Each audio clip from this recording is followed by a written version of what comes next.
So I actually picked this up on top of my neighbor's garbage can. I guess they were throwing it out and maybe thought somebody might rescue it if they set it on top instead of in it. And it looks like it originally came from Goodwill, and looks like they paid a little over $3 for it. So I had decided that I was going to add some glass to it. And I know there's been a lot of controversy on my Facebook page about adding glass to existing art, but I figure this is better than throwing it in the garbage. So anyway, I did clean up the front with some rubbing alcohol. There was some black spots, and then I did take painter's tape and put it around the perimeter of the back. I did not use glue to seal it. I just decided I was going to go ahead and use painter's tape and seal up all the edges real good, and this will help protect when I put resin on the other side from leaking underneath it.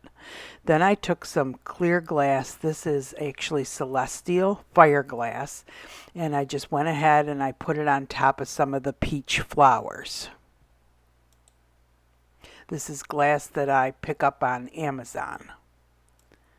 After I put the clear glass on, I take glass out of my stash and just start putting it on. Some of it is store-bought and some of it is glass I've smashed myself. Now this blue glass that I'm putting on is actually Ashland decorative filler. It's a chunky blue glass that they have all the time. If you can't, it's reflective also. If you can't find it at the store, you can find it online.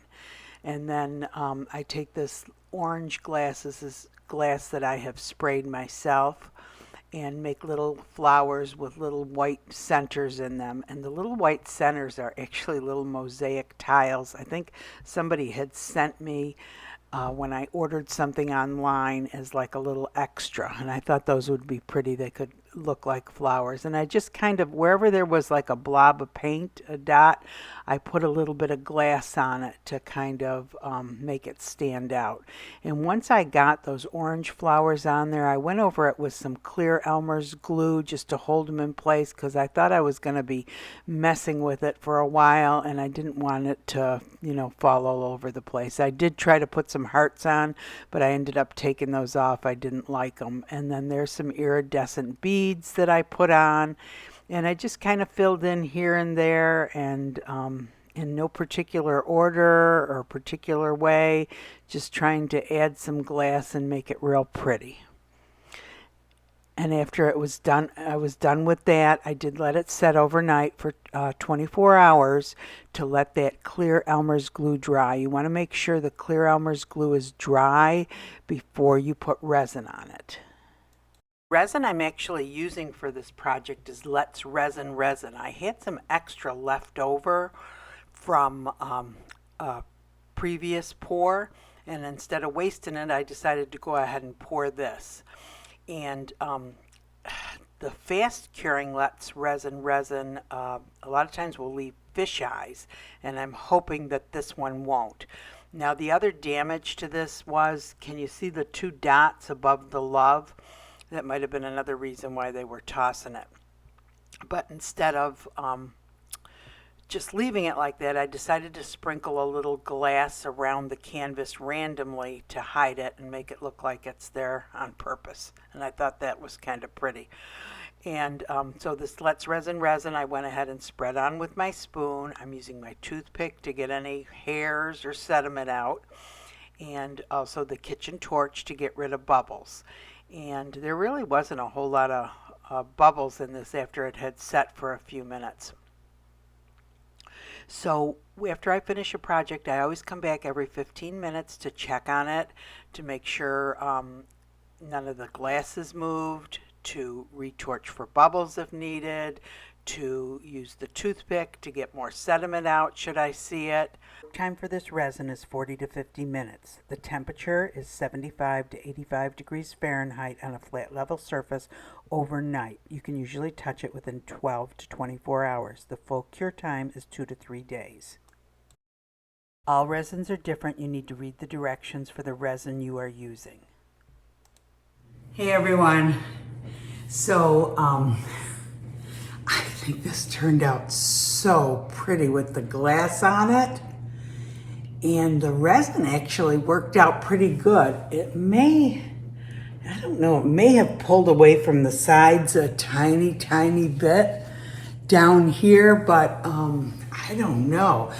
What happened was I had mixed up some DICTION resin for a glass on glass project because it does well on glass. It doesn't leave fish eyes. And I had a whole bunch left over. I do this all the time. I make too much resin. And I thought, well, I can't waste it. And this had been sitting there ready to be poured. So I went ahead and poured on it and hoped that it wasn't going to leave fish eyes. And it didn't. It worked out good. So this is the regular DICTION resin. I believe it was the fast cure that had left fish eyes on some of our projects. So anyway, I just think that glass looks so pretty. And, you know, from trash to treasures. And I've had this for quite a while. I think this has actually gone through 2 Valentines. It's been stuffed up in my closet thinking, oh, I could do something with that. And it did have some black on it when I first got it, but I was able to get it off with some rubbing alcohol. I actually wiped the whole thing down with rubbing alcohol first, and it didn't, you know, take any of the color out. But I figured this was better than putting it in the garbage. So anyway, yeah, nice, bright, pretty project. Could be for any time. This would look real cute in a little girl's room, don't you think? And it's so, these are the iridescent beads, so you have to be careful with beads and putting resin over them, because some beads, you might want to do a trial. Some beads, when you do pour the resin over it, it takes away their iridescent or sparkly qualities. So, my suggestion is whenever you're in your resin room, have different beads sitting out there so that when you do pour resin, you can test them at that time. Because when you need them pre-tested, you never have them around. Anyway, I hope you guys enjoyed the project. I had fun doing it. I think it turned out super cute. If you did enjoy the video, go ahead and give it a thumbs up. That really helps the channel. If you enjoy the channel, go ahead and subscribe. We have the Facebook group going, a great bunch of people with a lot of beautiful artwork, and happy to help you, especially for beginners. It's a great resource. And I hope you guys all have a great day. Thanks for watching.